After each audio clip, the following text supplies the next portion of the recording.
सभी विद्यार्थियों का एक बार पुनः स्वागत है। आज की ये क्लास है बीएससी थर्ड ईयर के लिए। इस क्लास के माध्यम से हम डिस्कस करेंगे या हम इस क्लास में जिस टॉपिक का डिस्कस करने जा रहे हैं वो है सेंट्रीफ्यूज मशीन की बनावट और कितने प्रकार होते हैं। अर्थात हम सेंट्रीफ्यूज मशीन के सेकंड भाग के बारे में डिस्कस करेंगे। इससे पहले हमने सेंट्रीफ्यूज मशीन की बनावट और उसकी प्रिंसिपल के बारे में, उसके सिद्धांत के बारे में सेंट्रीफ्यूज मशीन भाग फर्स्ट के नाम से डिस्कस किया था। आज उसके अगले भाग का अध्ययन करने जा रहे हैं। आप ये क्लास गायत्री कॉलेज सांचौर के डिजिटल प्लेटफॉर्म पर देख रहे हैं। तो आइए प्रारंभ करते हैं आज का अपना topic centrifuge machine part second के बारे में। सेंट्रीफ्यूज मशीन जिसे हम हिंदी में अपकेंद्रण मशीन भी कहते हैं। इस मशीन में कुल दो प्रकार के बल लगते हैं, एक सेंट्रीफ्यूगल होता है, एक सेंट्रीपिटल होता है।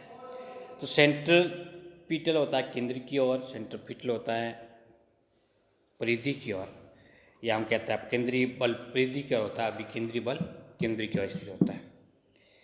मूल रूप से सेंट्रीफ्यूज मशीन तीन प्रकार की होती है। एक होती है अल्ट्रा सेंट्रीफ्यूज, दूसरी होती है हेमेटोक्रेट और तीसरी होती है गैस सेंट्रीफ्यूज मशीन। इसके अतिरिक्त एक हैंड बेस सेंट्रीफ्यूज मशीन और पाई जाती है। सेंट्रीफ्यूज मशीन में जो कि अलग अलग टाइप्स होती है वो रोटर के टाइप होती है। इनमें कुल तीन प्रकार के रोटर पाए जाते हैं।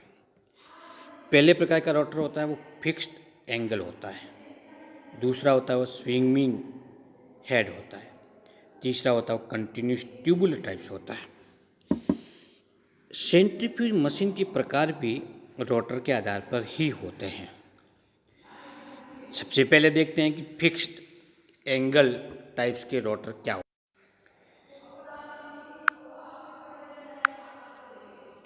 हैं। फिक्स्ड एंगल टाइप के रोटर में जिस स्थान पे हम ट्यूब लगाए जाते हैं वो एक फिक्स एंगल से होते हैं।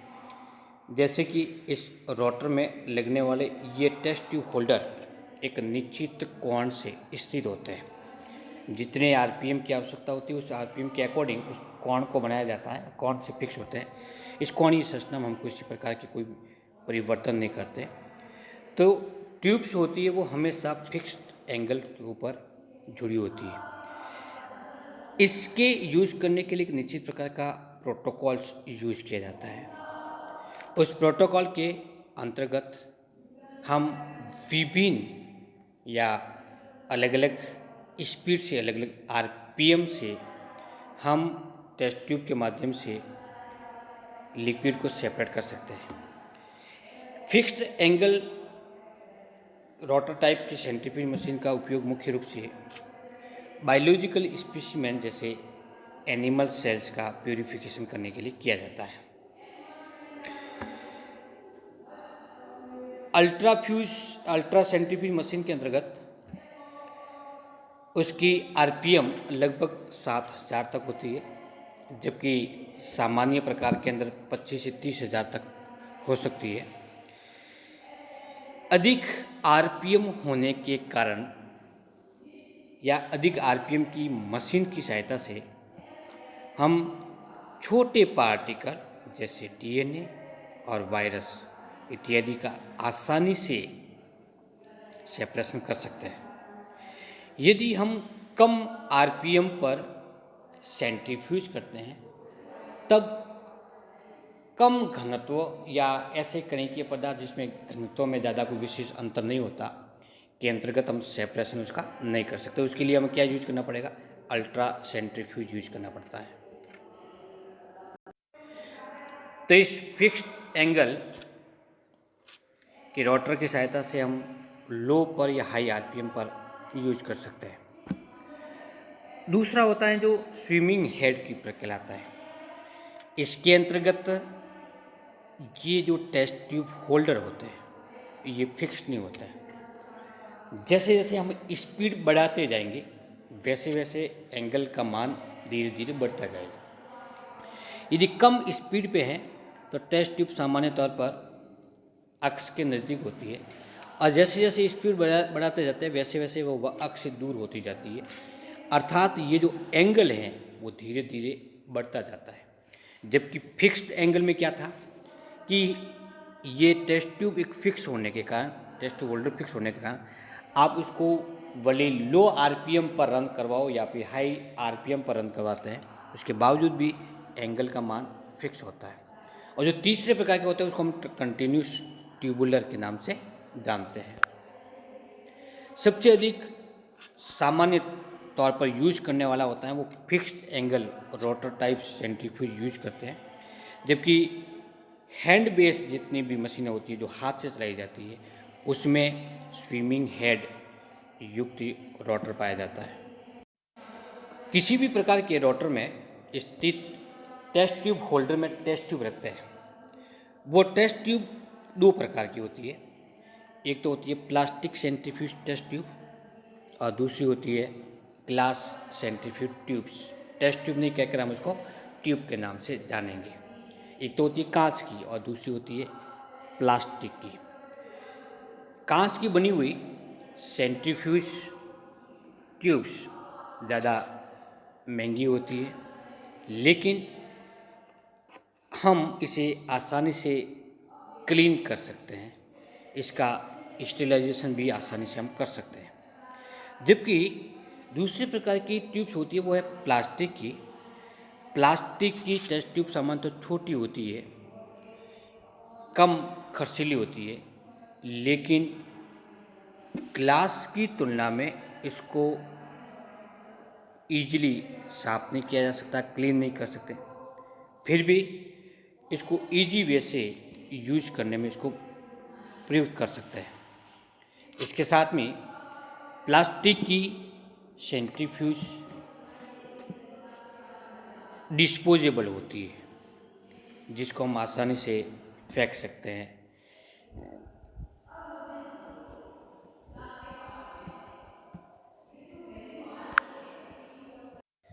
जब हम दोनों प्रकार की ट्यूब्स का कंपैरिजन करें तो हमें इजी यूज करने के लिए प्लास्टिक की कर सकते हैं जिसको एक बार यूज करने के बाद में उसको फेंक सकते हैं, जबकि ग्लास को केयर करना, उसको हैंडल करना थोड़ा सा डिफ़िकल्ट होता है। इस डायग्राम में आपको दो प्रकार की सेंट्रीफ्यूज मशीन दिखाई दे रही है। सेंट्रीफ्यूज ट्यूब दिखाई दे रही है। सेंट्रीफ्यूज ट्यूब्स अलग अलग प्रकार की होती है, वो इसकी कैपेसिटी के अनुसार होती है। जैसे फॉर एग्जांपल 2 ml की है, 1.5 ml की है, 200 माइक्रो लीटर की है। इस प्रकार की अलग अलग प्रकार की हो सकती है। पहली प्रकार की है वो कैपेसिटी के आधार पर, और दूसरा जो डायग्राम दिख रहा है वो स्क्रू टाइप से। स्क्रू टाइप सेंट्रीफ्यूज ट्यूब्स में क्या होगा कि इसका ढक्कन होता है वो स्क्रू के समान होता है जिससे हम आसानी से इसको टाइट कर सकते हैं, जबकि इसमें पहले में इस फ्लैप टाइप से जिसको हम दबा करके इसको टाइट करना पड़ता है। तो दोनों प्रकार की सेंट्रीफ्यूज की कंपेरिजन करें तो बढ़िया कौन सा रहता है, स्क्रू टाइप्स की, जिसके अंतर्गत उसकी खुलने की संभावना सबसे कम होती है। अब इस मशीन को ऑपरेट कैसे करेंगे, कैसे इसको यूज करेंगे, तो विभिन्न प्रकार के मिश्रण जिसको हमें सेपरेट करना है, उस सेपरेट करने वाले सेपरेशन सैंपल को हम सेंट्रीफ्यूज ट्यूब्स में भरेंगे और फिर इसको अपने उपयोग में ली जाने वाली सेंट्रीफ्यूज मशीन के होल्डर में डाल करके उसको ढक्कन लगा देते हैं। इसके पश्चात एक निश्चित आरपीएम पर उस मशीन को चलाया जाता है, जिसके फलस्वरूप निश्चित आरपीएम निश्चित समय के लिए, जैसे फॉर एग्जांपल 20,000 आरपीएम पर 10 मिनट के लिए या 20,000 आरपीएम पर 10 मिनट के लिए इसको चलाया जाता है। एक निश्चित समय के बाद में मशीन को बंद करके हम उस ट्यूब्स को बाहर निकाल देते हैं। बाहर निकालने पर उस ट्यूब में घनत्व के आधार पर अलग अलग प्रकार की लेयर्स बन जाती है। फॉर एग्जांपल हम ब्लड का सेपरेशन करते हैं, तो ब्लड के सेपरेशन को सैंपल को ले करके क्यों करें अपन, क्योंकि ब्लड के अंदर कई प्रकार की कणिका पाई जाती है, प्लाज्मा पाया जाता है, कई पोषक तत्व घटक पाए जाते हैं। तो उस सैंपल को ले करके हम टेस्ट ट्यूब में डालेंगे, सेंट्रीफ्यूज मशीन में डालेंगे। सेंट्रीफ्यूज ट्यूब्स को होल्डर में रख करके उसको रन करवाते हैं, एक डायग्रामेटिक रूप है। तो जब रोटर अपने अक्ष के चारों ओर घूमेगा, उस स्थिति में टेस्ट ट्यूब अक्ष से दूर जाना प्रारंभ कर देगी और इसी दौरान लगने वाले घनत्व के आधार पर, लगने वाले गुरुत्वाकर्षण के आधार पर अलग अलग घनत्व के कणिकीय भाग अलग अलग सेपरेट हो जाते हैं। सबसे अधिक घनत्व आरबीसी का होता है, तो आरबीसी सबसे आधारीय भाग पर स्थित हो जाती है, जबकि इसके अलावा कम घनत्व के उसकी ऊपरी परतों का निर्माण करते हैं। जब मशीन को बंद करके हम सेंट्रीफ्यूज ट्यूब को बाहर निकालते हैं, तो ये जो प्रारंभिक डायग्राम है, इस डायग्राम में वो है जब टेस्ट ट्यूब सेंट्रीफ्यूज ट्यूब के अंतर्गत ब्लड भरा गया था, और ये है सेपरेशन के बाद में, सेंट्रीफ्यूज के बाद में। तो सबसे ऊपर लेयर किसकी बनी? प्लाज्मा की बनी, उसके बाद में डब्ल्यूबीसी, इसके बाद भी आरबीसी। इसका मतलब सबसे अधिक घनत्व किसका हुआ? आरबीसी का हुआ। तो आरबीसी अधिक घनत्व के कारण सबसे निचली परत का निर्माण किया, प्लाज्मा कम घनत्व के कारण सबसे ऊपरी परत का निर्माण करती है। सेंट्रीफ्यूज मशीन का एप्लीकेशन क्या होता है, इसका यूजेज क्या होता है? तो सामान्य तौर पर हम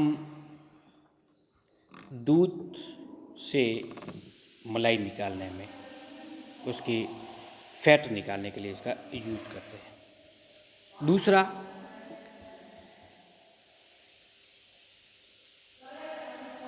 जल को शुद्धिकरण करने के लिए बड़ी बड़ी सेंट्रीफ्यूज मशीन के अंतर्गत उसको रखा जाता है।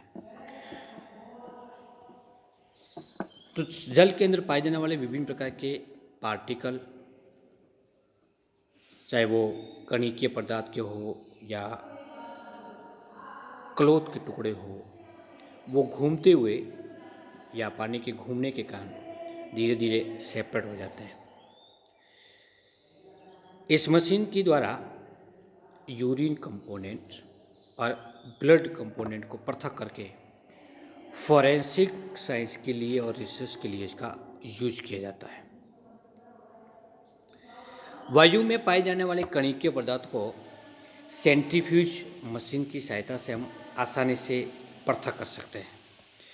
तो मुख्य रूप से इसका एप्लीकेशन क्या हुआ कि सेंट्रीफ्यूज मशीन की सहायता से हम जल को शुद्ध कर सकते हैं। नंबर 2, वायु को शुद्ध कर सकते हैं। नंबर 3, ब्लड, यूरिन इत्यादि के कंपोनेंट को अलग अलग करके इसका रिसर्च कर सकते हैं, डायग्नोस कर सकते हैं, डायग्नोस में इसको यूज कर सकता है। और सामान्य तौर पर एजुकेशन में टिश्यू कल्चर के दौरान उस लिक्विड मीडिया से कंपोनेंट को पृथक करने के लिए सेंट्रीफ्यूज मशीन का उपयोग कर सकते हैं। उस लिक्विड में पाए जाने वाले कणिकीय पदार्थों को सेपरेट करने के लिए हम सेंट्रीफ्यूज मशीन का उपयोग करते हैं। सेंट्रीफ्यूज मशीन के उपयोग में लेते समय क्या क्या सावधानी रखनी चाहिए? तो पहली सावधानी इसकी ये है कि इसकी ट्यूब्स होल्डर और ट्यूब्स पूर्ण रूप से सूखे हुए होने चाहिए, अन्यथा शॉर्ट सर्किट होने की संभावना होती है। सेकेंड, रोटर पूर्ण रूप से सही स्थिति में स्थित होना चाहिए। यदि रोटर अपने सही जगह पर इसके शाफ्ट के साथ में नहीं जुड़ा हुआ है, उस स्थिति में रोटर के घूमते समय बबलिंग होने की संभावना उत्पन्न होती है, फलस्वरूप ट्यूब्स टूट सकती है। इसलिए रोटर को शाफ्ट पर सही ढंग से स्थापित करने के बाद इसको बैलेंस करना चाहिए। कभी भी रोटर को अपनी पूर्ण कैपेसिटी के साथ मैक्सिमम रन स्पीड से रन नहीं करवाना चाहिए। जैसे रोटर की अधिकतम कैपेसिटी 50,000 आरपीएम की है, पर मिनट है, तो उस स्थिति में उसको 50,000 तक कभी नहीं पहुंचाए, हम उसको 49 तक पहुंचाए, 48 तक पहुंचाए। फलस्वरूप वो लंबे समय तक कार्य कर सकता है। मशीन के रन करते समय, रोटर के घूमते समय ट्यूब्स को ऊपरी भाग पर स्थित ढक्कन के द्वारा ढक देना चाहिए, अन्यथा मशीन के घूमते समय ट्यूब्स के बाहर निकलने की संभावना रह सकती है। जैसे ही एक निश्चित समय के लिए सेंट्रीफ्यूज कर देते हैं, जैसे हम 5000 आरपीएम पर 3 मिनट के लिए रखते हैं, तो उसके बाद में मशीन को धीरे धीरे कम आरपीएम पर घुमाते हुए उसको बंद करते हैं। मशीन को बंद करने के बावजूद भी रोटर घूमता रहता है, तो जब रोटर घूमना बंद कर देता है उस स्थिति में उसका ढक्कन खोल करके हम उसमें स्थित लीड को, इस ट्यूब को बाहर निकाल सकते हैं। यदि आपने पहले से ही, जब रोटर घूमना बंद नहीं होता उससे पहले ही आपने ढक्कन खोल दिया, उस स्थिति में एक्सीडेंटल केस होने की संभावना सबसे ज़्यादा होती है। कार्य समाप्त होने के बाद मशीन को पूर्ण रूप से साफ करके ढक करके रखना चाहिए।